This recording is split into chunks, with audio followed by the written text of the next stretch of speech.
الشاب المصري.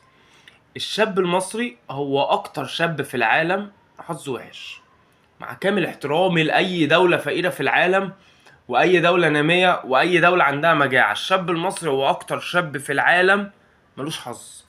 بص يا معلم، انت بتتولد طبعا كمصري من اسرة متوسطة.